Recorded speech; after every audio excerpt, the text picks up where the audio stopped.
My bird of the day. All right. Yay! So welcome everybody to Carvis Twig's Bird of the Day. Whew, we got a good bird today. Yeah, sorry, having to do a little stretch. A little stretch there is a good stretch. Alright, so we're doing a little bird of the day. So what kind of bird we talking about today? Pretty cool bird. A little bird I didn't know too much about before I started researching this episode, but boy, I think it's a pretty good bird. So today's bird of the day is the magnificent Frigatebird. Oh yeah, bird. It's got that big red pouch on his neck. Look at his neck. It's magnificent. It's frigate. It's bird. The magnificent Frigatebird. So magnificent. Just look at it. Look at it. It's a friggin' bird. Yeah, you're right. It's a friggin' bird, Hasio. So, let me tell you about these birds. About 2 foot 11 inches to 3 foot 9 inches long. Yeah, it's from beak to tail.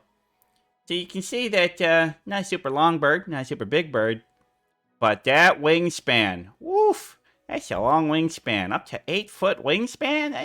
That's a big old wingspan. Big span of wing. Such a big span of a wing. So big, so big. It's because they're a seabird.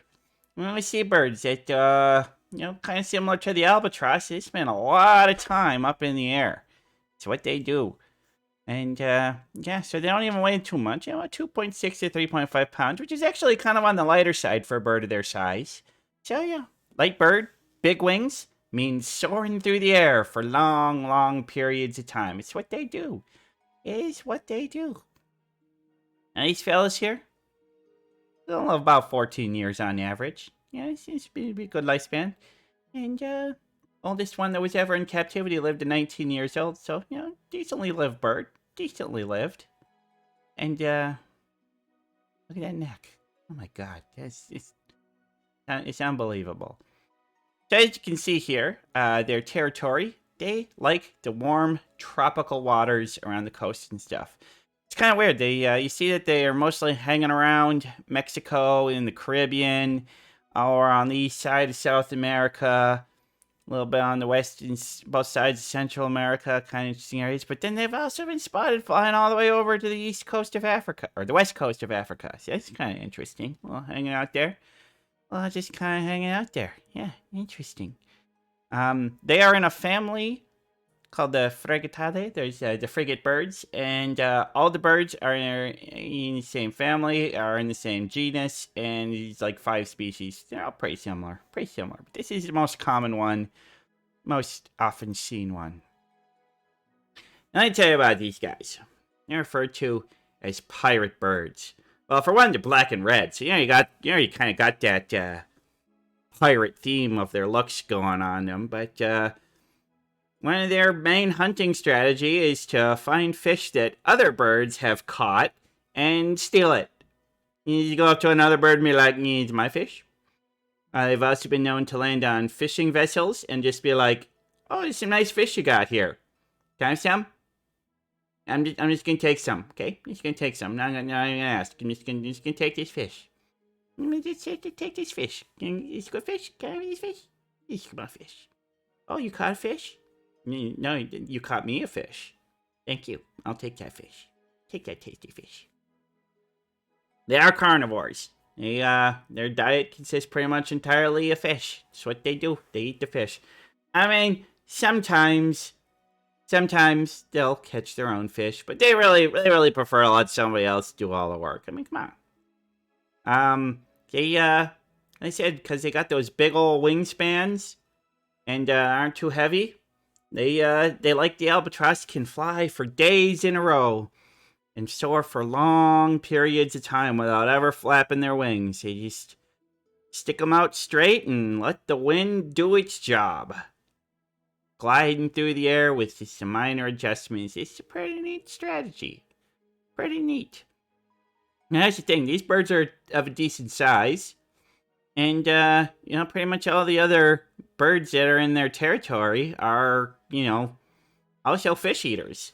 So there's really nothing that nothing that's really a predator of them. They're protected, and most fish are, they don't steal enough fish for fishermen to be like, we're gonna not make money if these fish steal all it. So yeah, not really too much trouble for these guys. Obviously, the biggest threat to them is going to be climate change and disruptions in the food supply. So it's basically biggest threat to them is not having enough food because of all the changes in the ocean. So that's their biggest problem. All right, we're gonna talk about the elephant in the room. That big red thing on their front. So if you see that big red pouch on them, you're looking at a boy. That's the thing only the boys have. This guy in this picture right here, that's the boy bird. That's the boy bird. Or biologically male bird, you know his gender identity, but, he presents male with that big old pouch. And, they find that it's pretty much used entirely for mating displays. It's all like, hey, baby, check out my big red pouch. You're rebranding your pirate bird? That'd be awesome, Hal. I would love to see that. You make a good pirate bird. We should play Sea of Thieves. Let's play Sea of Thieves, Hal. That'd be fun. I want to play Sea of Thieves with you. But yeah, really have that big red sack, and the ladies love the big red sacks. And interestingly enough, is that as you see, they're very much in the tropics. They like the warm waters where the temperature doesn't change much, and because of that, they don't really have a breeding season. They do it year round. You're bad at the game, but we can play it. Oh, I'm good at the game. I'll carry you. Hell. I'll carry you. Anyway, so yeah, they'll lay eggs 12 months out of the year. I like big red sacks and I cannot lie. Yeah. This Frigatebird don't want none unless you got big red sack, hun. The meter doesn't work. The meter doesn't work at all. Well, I like the idea, but the meter doesn't work. Yeah, they only lay one egg at a time, and that's kind of interesting. So, while the female is incubating the egg, the male will stick around and will protect her, fight off predators and stuff like that. Like I said, there's not too many predators, but there's now predators for the birds themselves, but there are predators for the eggs. So there are some animals that will eat a frigatebird's egg, but they're not going to eat the frigatebird as an adult. So the males are like, I'm gonna protect this baby egg, and I'm gonna hydrate. Squish it. And squish it. Posture's good. Posture's real good.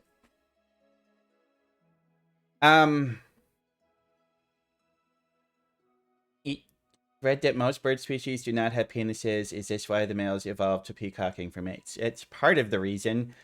Okay, so that's kind of, I mean, they're both related. So we're gonna go to general bird stuff right now. It's part of the bird of the day. It works. So there's kind of two things. So it's just like, most birds do not have what we think of as a penis and a vagina, the standard thing. They have cloaca. Yes, thank you, Hasio. They have what they call a cloaca. And a cloaca is kind of an all-in-one organ.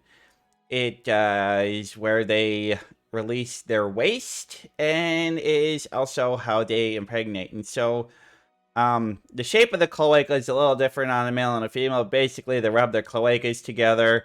He sends in his squishy stuff and fertilizes the female's eggs, and then she lays them, and then we have a good time. We have good babies afterwards. Now, some birds do have your standard organs, such as the duck. And we've gone over that in the duck episode. We're not going to go too deep into that. We're not going to go too deep into the duck stuff because that's a little messed up. It's a little messed up. But now the peacocking, named after, of course, the peacock, because, the peacock is the males and the peahens are the females because they're the peafowl. Bird of the day, number 3 or number 2 or 3. Yeah, it was one of my first ones. It was a good one.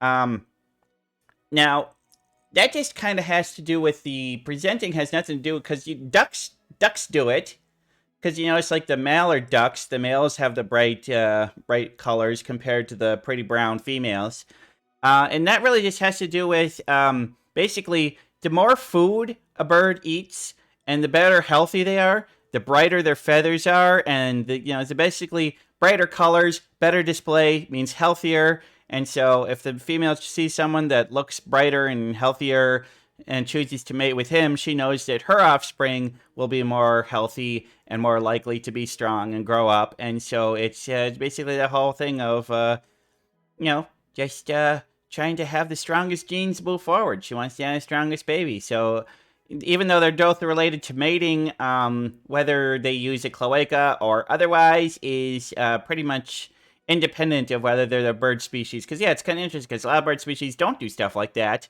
Like the crow, for example. Us boy crows start to look a lot like the female crows, but we impress the ladies in other ways. We bring them shiny gifts. I like the shiny gifts. We also sing them for them the song of our people. And we stand outside their houses holding up boomboxes playing Peter Gabriel. I don't actually do that. That's kind of creepy and weird. Anyway, back to the Frigatebird. So the Frigatebird is kind of an unusual thing in that after the chicks, or the females kind of go off and do their own thing. Yes, the healthier the throat sac, the healthier the pirate bird. That's right. That's right. You got it. Anyway, the males will kill for the chicks, and they'll grab the food, they'll do the feeding, take care of them. But then after 3 months, the male's like, all right, okay, I did them for 3 months, your turn now. And then the mother cares for it pretty much exclusively after the 3-point thing. So it's just it's very weird that the male is almost the exclusive raiser of the babies for 3 months, and the mother then from 3 months up to 1 year. A year! These mothers will care for her babies for like a full 9 months after the 3 months. So it's like a year. When they're a year old is when they finally leave the care of their mother, which is the longest parental care cycle in the bird world. No other, some little birds, they're fully fledged and off on their own in like 3 weeks. Sometimes even less. These ones, no, they're mommy's boys. They stick around home for a while. Tough to get them out.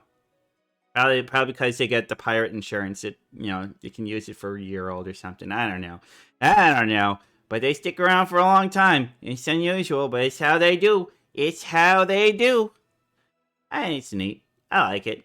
It's a good for parenting. Of course, the crow families, sometimes offspring will stick around their parents for their whole life, but it's really more, it's like, hey, we're part of the same murder now, rather than being actually cared for. They become more like partners in the flock rather than being raised. So it's pretty neat. So yeah, we got a male and a female. He doesn't have his pouch, and so the pouch is actually a real fleshy thing, and he inflates it by sucking air into it. Sometimes they keep it up. Well, I don't know why they keep it up sometimes in flight. If it seems they would make it harder to fly with the big pouchy gullet sticking out there. But anyway, I think the Frigatebird's pretty cool. He's a pirate bird. We like the pirate bird. He's yar har har. Yo ho ho, we are the magnificent pirate. Can the pouch pop? I hadn't really thought about that, Budge Eater. That would probably be very bad for the bird. Ooh, I don't even want to think about that. That's kind of sad if I think about it. Oh, yeah, I don't want to think about that. Anyway, I think the majestic Frigatebird, I think they're pretty cool. Well, I like the pirate bird. Good old pirate bird. Although, come on, learn to hunt, guys. Quit stealing your food from other people. There's a lot of hard-working birds out there that work hard to get their food, and you stealing it from them? Be better than that. Any rum sponsorships? If they don't, they should. I bet there's a bottle of rum. I bet you could find some rum with these guys on it. I bet you could. I bet you if you looked hard enough, you could find some rum with these guys on it. That'd be cool. I would like that. Anyway, I didn't want to call this bird of the day done. I like it. So if you're watching this replay on YouTube, please like and subscribe, and come check me on my Twitch channel. And if you're one of the people on my Twitch channel, I guess if you want to rewatch old Bird of the Day episodes, I got them all on my YouTube channel. They're all there. Find the link in my About page, and you can go and watch, what is this, number 71? And this is Bird of the Day number 71. We're closing in on 100 birds. So many birds. Alright, we're gonna call this done. Thanks for watching, everybody.